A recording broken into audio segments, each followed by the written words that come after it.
እንዴት ነው እንደዚህ ሆኖ? 15 አመት ሆኖ 15 አመት እንደዚህ በቃ ከዚያ አይንቀሳቀስም። አንዴ አልፎ አልፎ ነው እንጂ እንቀሳቀስ። በምንድን ነው የተነሳብሽ?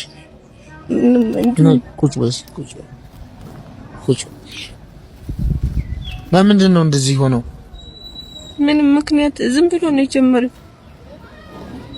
ህክምና እንዴት ነው ታዲያ? ህክምና ያው ጸበል፣ አሁን በብዛት ጸበል ነው የምጠቀመው። እሺ። እና እስከዛሬ ቤተሰቦች የሚለብሱኝ የሚያጠጡኝ ሁሉ ነገር የሚያደርጉት ቤተሰቦች ዙር ማለት ነው። በቃ እንደዚሁ ነው። 15 አመቱ ነው እንደዚህ። 15 አመት ነው ግን ይተወኛል፣ ይለቀኛል። አንዱን ከለቀቀኝ አሁን ይሄ ወሩ ነው እንቀሳቀስ። ይሄ ሳምንቱ ነው። ወሩ ነው። የሚያበሉኝ የሚያጠጡኝ ቤተሰቦች ናቸው። መጉረስም አትሽም፣ በቃ መንቀሳቀስ። ኢየሱስ። ፊዚዮቴራፒ ምናምን አላስሞከርሽም? በፊት ነበረ እና ቤተሰቦቼ እናቴ እስከዛሬ ቤቷንም ያላትን ሀብት በሙሉ ወርቋንም ሸጣን ያሳከመችኝ። የሰውን ፊት በራደው ግን በቃ እነሱ ፊት መጥቼ እንዲረዱኝ እየጠየኳቸው ያሉት። ልጅ ወልደሻል? ልጅም የለኝ ምንም የለኝ። ማን ነው ሰውነትሽን የሚያጥብሽ? እህቴና ወንድሞቼ ናቸው።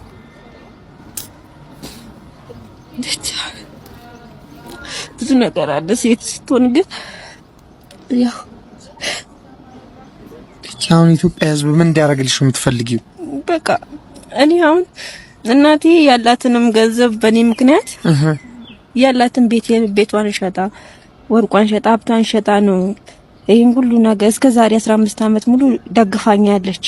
የኢትዮጵያ ሕዝብ ለሕክምናም በቃ የሆነ ነገር ሰርቼ እንዳልል ያው መስራት አልችልም፣ ግን ያው የሆነ ነገር አግዘውኝ ሰርቼ መለወጥ ፈልጋለሁ በሚለው እንያዝ።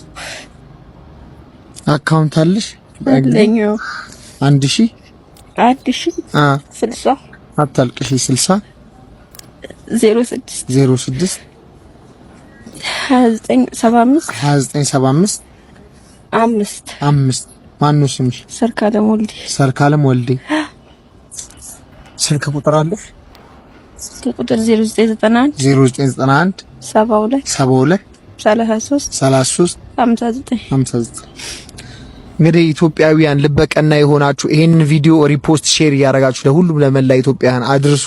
እቺን እህታችንን በመንችለው አቅም 2 ብርም 3 ብርም ሳንል እንርዳት። በምትችሉት አቅም ይሄን ነው ማለት የምፈልገው።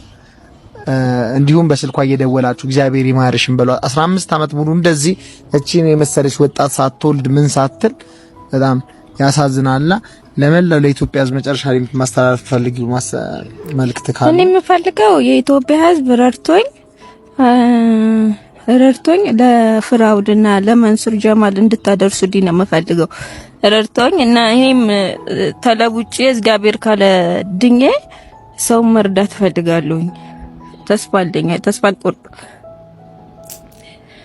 የህመሙ ስም ግን ምንድነው የሚባለው? እኔ አላቅም። ዶክተሮች የሚያውቁ ከሆነ እንግዲህ አላቅም።